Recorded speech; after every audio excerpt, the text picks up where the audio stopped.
samantalang si Kid Yambao. Oo nga, namiss na namin si Kid. Diyos ko, ayan. So, syempre, eto na ang mga pinag-uusapan ngayon. Ayan na. Ay, ano natin ito?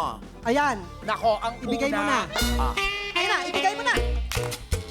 Ang hirap naman. Dapat magkasabi ako ng ano eh. Kasi seryoso itong pag-alikod. ano nga ba ito? Minsan lang ako maging seryoso ha, pero kasi Ah,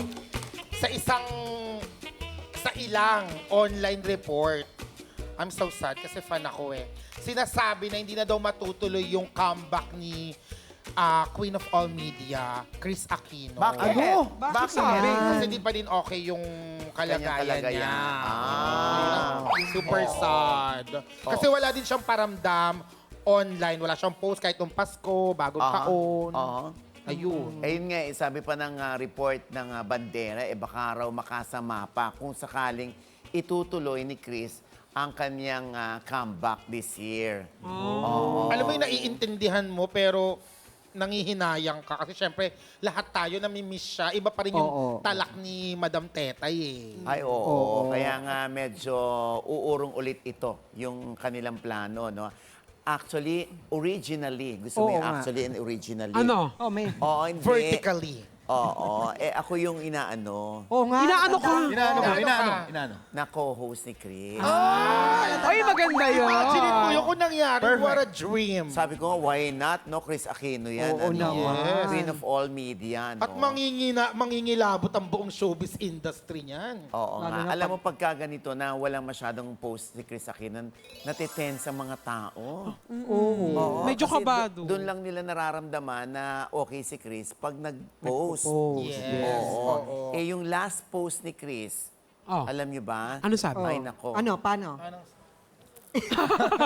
Ibang post. Post dapat. Hindi, yung last post ni ang tagal na. Nung Pasko yata, hindi pa nag-post si Chris. Wala daw po. Tsaka Oo, bagong taon, Yun na wala. nga. Pero syempre, gusto pa rin natin na ipagdasal yung ikagagaling ni Chris. Kasi ngayon ang lagi niyang inaano eh. Ayaw na raw niya masyadong mag-post, sabi niya. Kasi daw, parang ayaw niya masyadong bigyan ng problema yung mga tao. Tungkol sa kalagayan niya na magkukwento na naman siya ng mga nadagdag na autoimmune disease. Ganyan. Ilan na daw ba? So Anim. Anim So, na yung nadagdagan. autoimmune. Nadagdagan na Oo. naman. Pero syempre, saan ba siya humuhugot ng lakas? Sa mga anak niya. Sa mga for anak sure. niya. Yes. Oo, dahil kailangan pa raw niyang mabuhay. Sana lang, no, te, matigil na rin yung ibang netizens sa gumagawa ng fake news. Yes. Diba? Oo. Yung ginagawan siya ng... yung pinapatay si Yes, Chris. yung pinapatay siya. Nakakaano Kakaloka. lang. Sabi nga nila, pag pinapatay ka, mahaba ang buhay Lalong mo. humaba ang buhay. Pero sana matigil na rin. Diba? Oo. Kasi Tigil nakaka-nervous. mo na Yes. nga yung mga At wala ganyan. pa, hindi ako yun. Hindi ako fan ako ni Miss Chris. Kaya Miss Chris, magpahinga po kayo, magpagaling kayo. Kami po mga fans are you willing to wait para Nandito sa lang po inyo. kami. Yes. And syempre sana more on positive na lang yung ihatid natin or i-comment. mabasa niya, di ba? Para mas lalo siyang At saka- lumakas at yung lakas ng loob. Oo. At saka tuloy pa tayo sa pagdarasal para kay Yes. Madam Chris. Chris Aquino. Oo. Diba? Kasi pag naging okay siya for sure, baka matuloy. Yung show niyong dalawa. Yes. Alam mo, Papa O, nung pinapanood ko yung vlog niyo with Miss Chris, nung lumabas siya sa screen, kinilig ako, promise. Talaga? Kasi, oh my God, andyan siya, magpapa-interview siya. Oo nga eh. Kaya tungtuwa ako nung napanood ko yun. Oo, kaya nga Nakakatuwa. gustong-gusto pa rin makita ng mga netizens si Chris na Oo. na nagpo-post. Yes. Parang, 'di ba ang haba-haba, kilometric yung kanyang mga ano to. Pero binabasa, di ba? At maririnig mo siya habang binabasa. Correct. Yung siyang siya, no? Correct. Siyang siya mismo. Oo, at siya rin na nag-e-edit ng mga reels. Siya? Oo, sinabi niya yan Galing sa niya. akin. Ako nag-e-edit niyan, Oj. Ay, parang kaboses mo naman si Rufa May doon. Hindi na si Miss Chris. Anyway, get well soon, ha, Yes. Maring Yes, Chris. Miss Chris. Malapit na ang birthday ni Chris. Yes. February 14. 14, yes. I'm sure ang hihilingin lang niya bilang birthday gift ay ipagdasal siya, no? Pag sinasabi nga nila, pag maraming nagdarasal para sa isang tao, mas nakakarating sa taas. Yes. At In English, natutupad. Ha? Anong there's power in collective prayers. Ba't may pagtataray? Hindi, ganun yun. May ano yun, sincerity. Correct. Kasi lahat, parang gusto nang aaway ako. Ayan. Oy, eto naman. Diyos Yan. ko. Oo. Another Chris ang pag-uusapan Oh. natin, ha?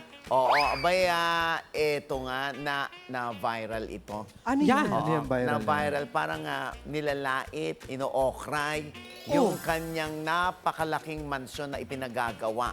Oo, malaking mansyon pero nilalait? Oh, ewan ko ba? Mansyon na yun, ha?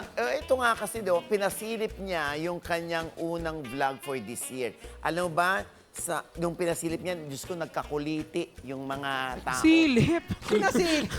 Ano ko ba walang post? Bakit may bagong vlog? Oo ibang, nga. Hayaan ibang mo. Chris na Iba, to. Chris. Ay, Chris Bernal. Sorry. Ah, Si Ina talaga. Iba na to. ibang Chris to. Support. Ayan, siyempre, eto na, ayan, nakita nyo, ayan yung bahay, Ang laki. Pinagagawa, Ang oh. laki. Oo naman. Alam mo, kung i-describe yan ng mga netizen, iba-iba. Ano ba? Ano Ito mga... nga, say ng ibang netizen, parang City Hall City daw. Hall. At least Ah? hindi City Jail. Kasi maraming rehas doon, no? Mahirap lumabas. Magandaan doon ay, may bahay ka na, may city hall ka pa. Di Kaya ba? siya tinatawag na Mayora.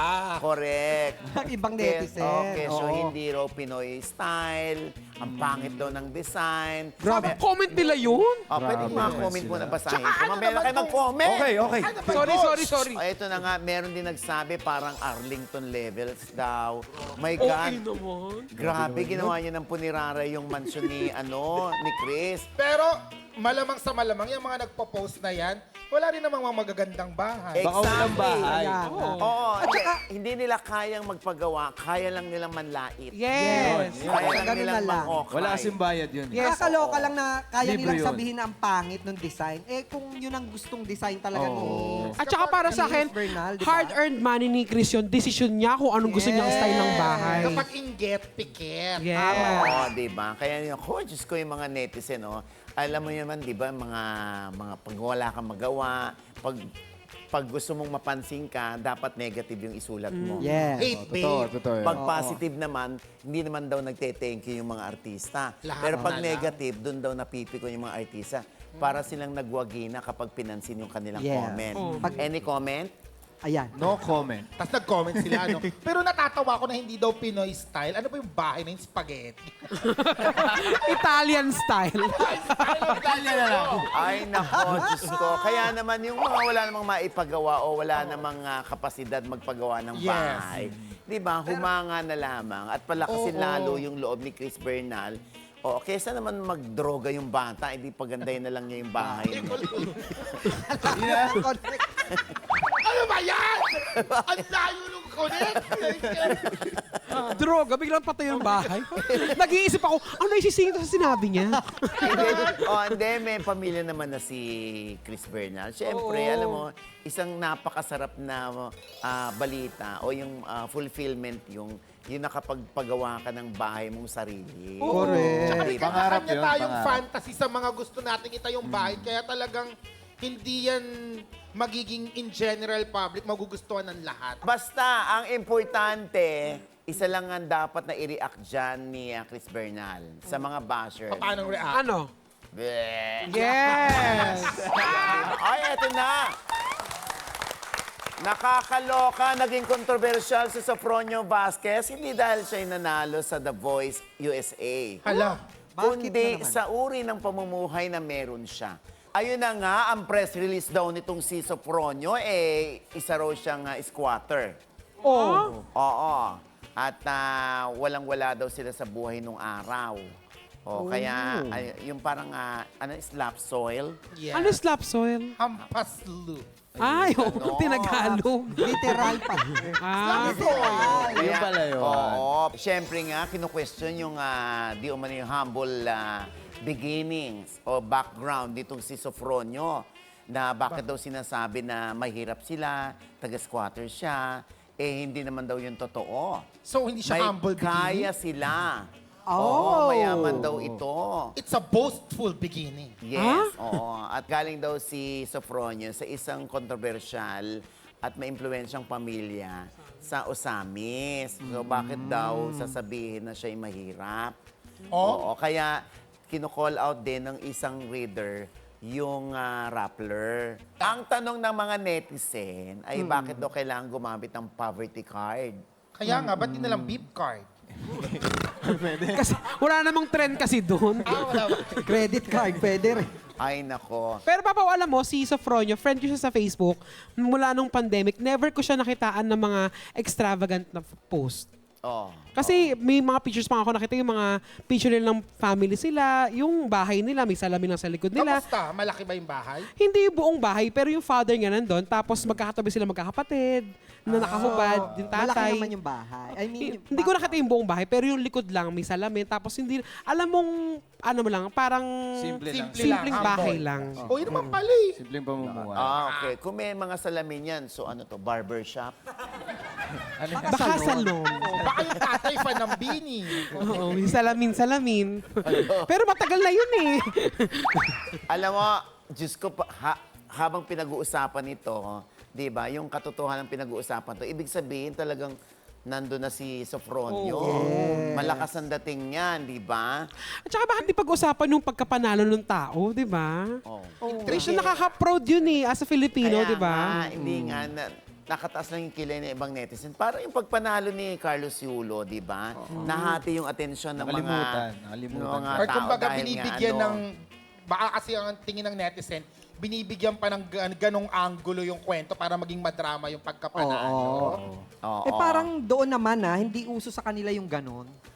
Pero kasi, mahirap man siya o mayaman, yung pagkapanalo niya sa US, sobrang nakaka-proud and talagang Oo naman.